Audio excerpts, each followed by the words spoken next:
The partnership, which used to be at the heart of EU decision-making, is now set for cooler times too. Francois Hollande's ruling socialists in France have attacked the German Chancellor for acting only in her country's interest, they said in a draft document on European policy. Now, although party officials later said those strong words would be removed, the sting reflects growing EU resentment against German austerity. No surprise, I guess, this too. Investment advisor Patrick Young is on the line now to give us some well-informed comment. Hello, evening to you, Patrick. I mean, President Hollande's party allies have since backtracked on this, as I said, but it's left a sour aftertaste. What is the state of German-French relations these days? Well, the tragedy is that the core backbone of the European Union for so long, Franco-German relations, are plummeting to new lows because, I mean, essentially, you've got Mr. Hollande, who's only been in office for less than a year, but has already become even less popular than actually Charles de Gaulle was when they had to move him to an airport in Germany in 1968 and have the German Air Force guard him against student revolutionaries. That's pretty bad to manage to do that in peacetime in 9 months. He's got a regime that's scarred by the fact that it's got various corrupt individuals amongst them. They've lied about their tax affairs all the time while they've been putting taxes up on everybody else. So therefore, the French are left in a situation where they're desperate to do anything and basically move us back to the 1960s or 70s, let alone the last decade. They want to inflate the economy by spending lots of money that France doesn't have, and they're hoping Germany's going to give them. And Mrs. Merkel says no. The criticism coincided with statements too by the former French Prime Minister Francois Fillon. He said relations are set to get worse. At the core of this, is it just that Germany wants France to spend money that it hasn't got, or is there more to it?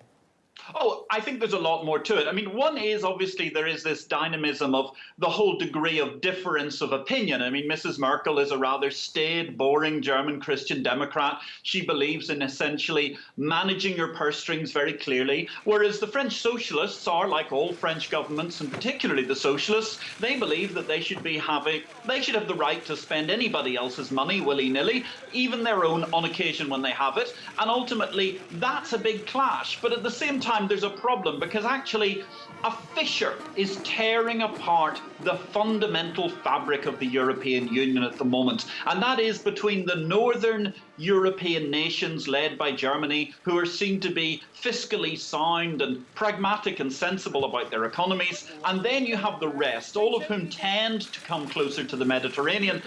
And they're led effectively by France. I mean, France likes to think that it's still a first world economy, but the difficulty is their numbers really aren't dramatically better than some of the failing economies of the Mediterranean, such as, say, Italy or Spain.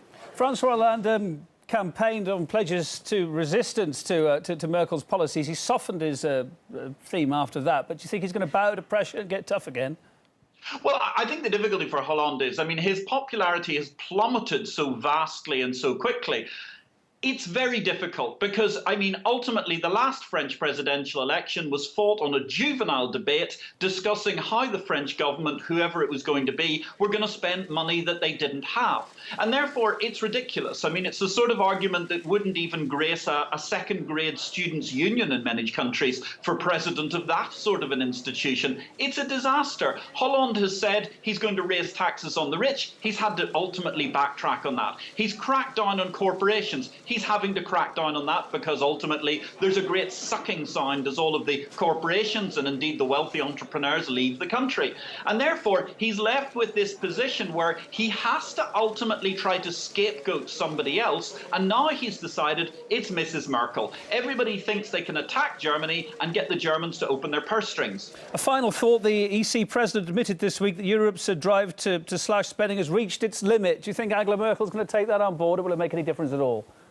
I don't think it'll make any difference whatsoever, because the problem is that Mr. Barroso is only echoing the words of actually the great Portuguese statesman, their first post-military dictatorship president of the 1970s, who actually said it's time to leave the euro, it's time for Portugal to default, and actually there's a grain of truth in that. So ultimately, Mr. Barroso is trying to keep together incredibly different viewpoints on what the future is, and ultimately the miracle is that the euro has survived this far, but it seems very difficult to actually put a long-term bet in its favour.